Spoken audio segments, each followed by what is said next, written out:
Reverend Gilliard asked him, could she have the initial sermon at Greater Harvest that January. Pastor Bostic died in April, but planned in January my initial sermon for that November.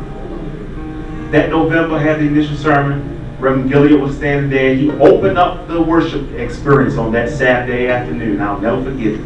Singing, I'm on a battlefield for the Lord. Every week we would discuss different ministry things. Every week we would discuss different ministry activities. I mean, things about ministry all the time. He would call and check on my wife and I. Say, you better make sure you take care of that wife. He would call and make sure you check on my daughter. My daughter would come when she was out of school to noonday service with me every Wednesday. He would sit and play with her, talk to her. And he was, you just like your father, ain't you? They'd say little stuff. They would play and talk. Relationship grew stronger as time went on. And as ministry began to be more ministry of preaching than playing, Pastor Gilliard saw something that I didn't see. Pastor Gilliard listened to what the Lord said to him, even when I didn't know everything what God was saying.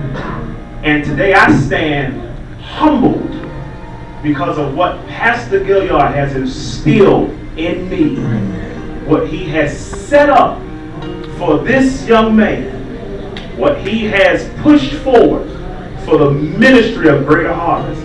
I'm forever indebted in Reverend Errol D.Gilliard. And I thank God for the ministry, for the life of Pastor.Rev.Errol D.Gilliard Sr. Can we just one more time clap our hands for Pastor.Rev.Errol Gilliard Sr.